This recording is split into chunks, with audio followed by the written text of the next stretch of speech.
Podem abençoe a vida de vocês hoje e sempre. Hoje é mais uma sexta-feira, né, que eu tinha falado que eu encontrar um lugar para passar para vocês aonde me fizesse bem, um lugar onde eu conseguisse falar alguma mensagem, né, do orixá na vida da pessoa.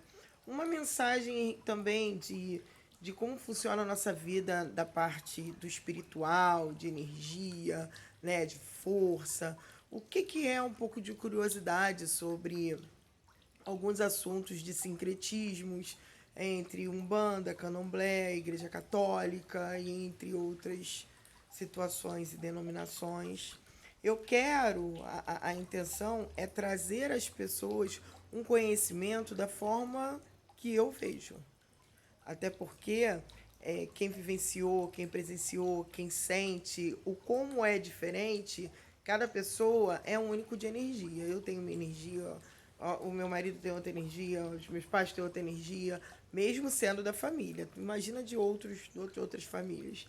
A energia, na verdade, quando eu falo, é em relação a isso, aquela força, né, entre nós, que a gente pode estar, cada um tendo uma força parecida. Eu sou do Candomblé, meu pai é do Candomblé, minha mãe é do Candomblé.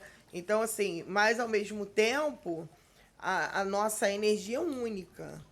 Então, para mim, falar de candomblé, umbanda, magia, se torna um pouco fácil porque eu estudei, porque eu amo, porque é uma coisa que eu vivencio, é uma coisa que eu sinto, eu tenho esse transe, eu preciso ter minhas quenoses, tudo que eu passo para vocês mediante, né, no Pronto Falei Tô Leve, é em relação à minha vida que deu certo e que eu possa mostrar de repente na tua vida uma ótica diferente sobre um assunto específico tal y, isso aí indifere, mas eu quero mostrar que independente da religião que você esteja, você observando mais dentro da tua egrégora, né, como aquela força pode trabalhar dentro de você de uma forma positiva, porque tudo na nossa vida, ela é um contexto de que você passa, olha alguma coisa, aquilo ali te chama atenção, te dá um start. Nossa vida é feita de gatilhos, sim, gatilhos emocionais, gatilhos de pensamento. Às vezes você assimila uma coisa a uma outra, mas porque vai, mas outra pessoa vai olhar, não tem nada a ver o que ela está falando. Mas eu às vezes pego uma bola. Se você pegar uma bola e você olhar aquela bola de futebol, você vai pegar, pelo menos na minha cabeça, eu vou pensar num coco. Vocês estão entendendo? Mas de repente na sua cabeça você vai pensar com uma manga, não sei. Cada um tem uma forma de ter esses gatilhos, esses pensamentos. E sempre tem um barulho, né, gente? É impressionante. Vamos voltar a falar não dos barulhos, óbvio. Como eu fui na cachoeira, que hoje eu quero falar sobre Mamãe Oxum, sobre o como ela pode, né? Como os orixás podem modificar a nossa vida, a nossa forma de ser, de pensar, porque eu também vou passar dentro do conhecimento que eu tenho. Entenderam? Eu sempre passo em cima baseado no que eu comungo. E eu comungo dessa energia mágica, sabe? Desse orixá, dessa força que vive dentro de mim, que me faz bem. E eu fui na cachoeira aqui de Maricá e não estava podendo passar, não estava aberto. E aquilo ali já foi, fiquei chateada. Falei, poxa, só filmar, gente, não tem nem problema. Mas tudo bem, pronto, falei, tô leve, engoli, porque a gente tem que respeitar, estamos em pandemia. Fomos para outra. Chegamos em outra cachoeira, também não consegui entrar, porque também estava fechado. Eu falei, tem alguma coisa que o orixá está querendo me mostrar? Não é para ser. Até o momento, eu ainda não consegui entender o que o meu santo está querendo falar comigo. Estou sendo bem sincera. Mas eu sei que ele, essa semana, ou de repente amanhã, quando eu for no meu jogo, ele vai me dizer o motivo, ele vai me dizer o porquê. Porque eu sei que ele estava trabalhando para que eu conseguisse manter, né, a plenitude de ficar passando isso para vocês. Porque ele sempre me alafia. Eu sempre, antes de chegar aqui para conversar com vocês, eu converso com o meu santo para falar do tema. Eu peço, né, para que Exu ele me dê sim esse transe gostoso, ele me dê essa sensação de que ele fale por mim. Isso é importante para mim, pelo menos. E eu ia falar sobre relacionamento. Ia não, vou falar. Só que agora, do Ilê, Axé, Odé, Degi, Oiá, Silê. porque não deu para filmar nas cachoeiras, mas eu estou aqui do lado da nossa fonte, né, sentindo essa energia, essa vibração gostosa que é estar aqui dentro, para falar sobre a deusa, né, considerada uma deusa do amor.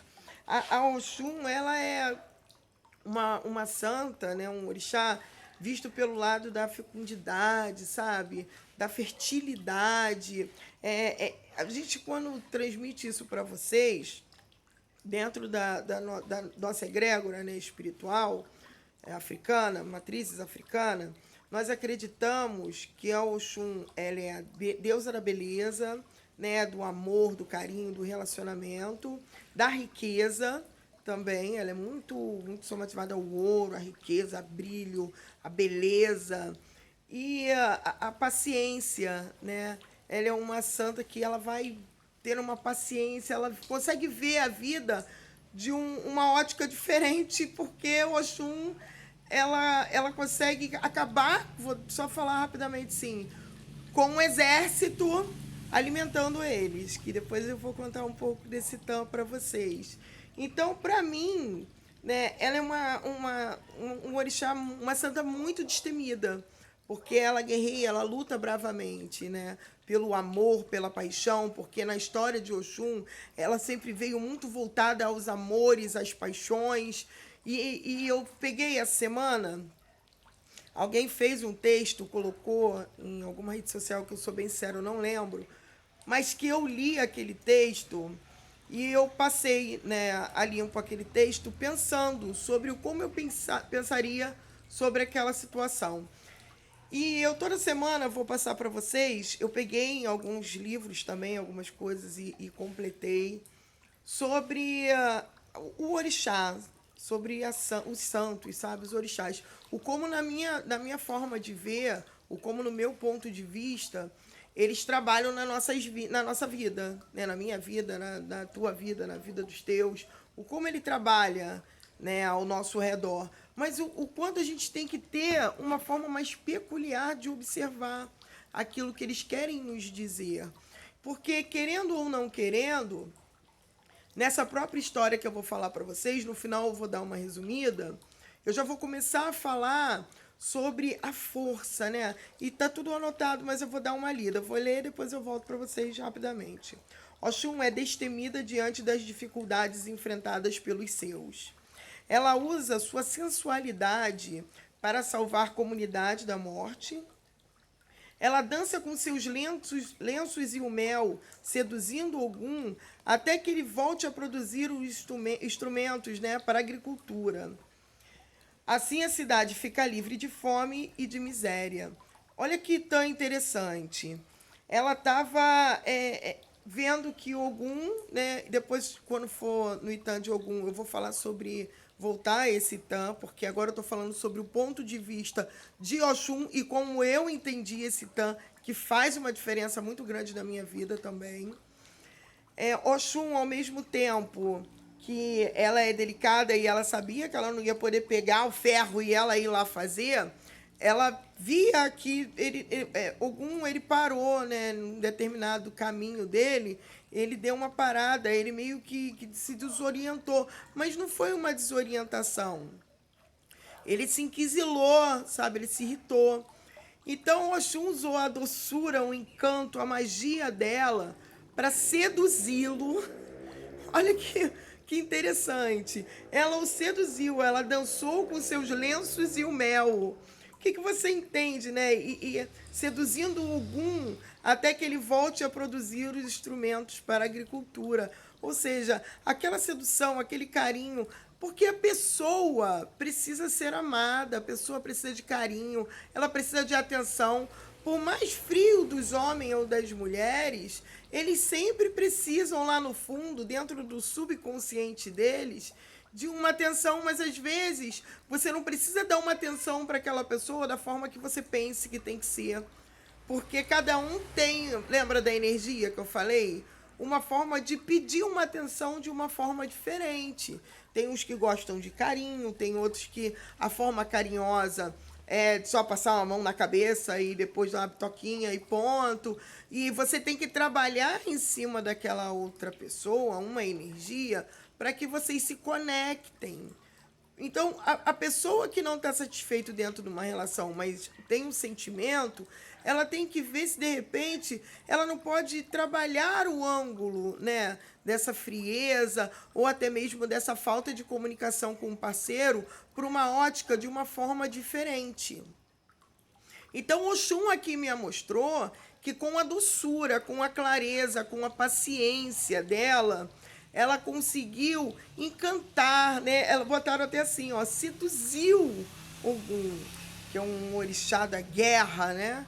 Então ela meio que soube usar esse lado. Olha como é que ela é destemida, né? Ela usou esse lado e salvou o seu povo, né? Ficou livre de fome e de miséria.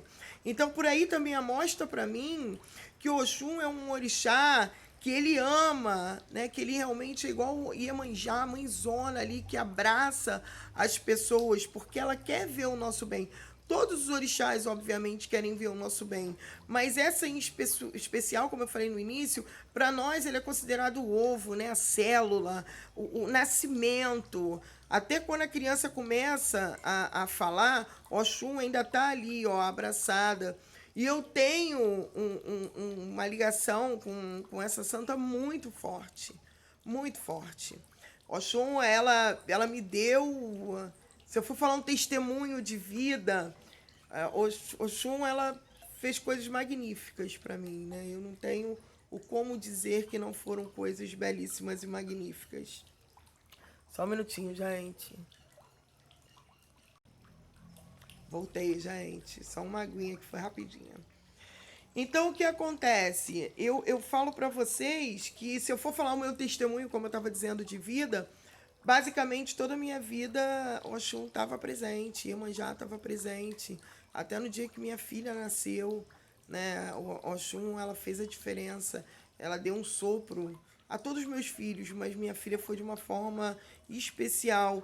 E ela também fala que aqui, ó, ela enfrenta... Ui, virei a câmera, né? Ai, pronto, falei, tô leve. Muito a minha pessoa fazer essas coisas, gente. Eu gravar ainda mais sozinha, sou um perigo.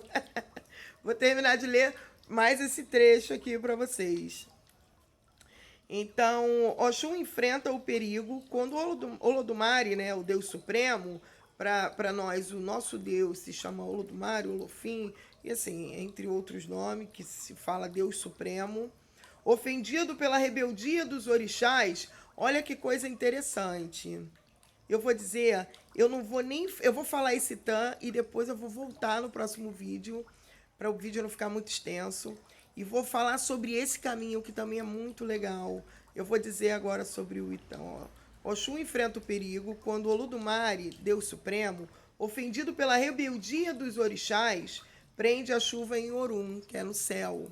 Então, no próximo vídeo eu vou falar sobre isso. Pô, mas os nossos orixás foram rebeldes a ponto de Olodumare querer, né, prender a chuva em Orum. No próximo vídeo eu vou falar sobre isso. Gente, se inscreve no canal se vocês gostaram, dá um like. Façam perguntas, porque eu sempre vou responder. Entre em contato, tá bom? E a gente vai se falando. Beijo, I love you, chuchuzinhos.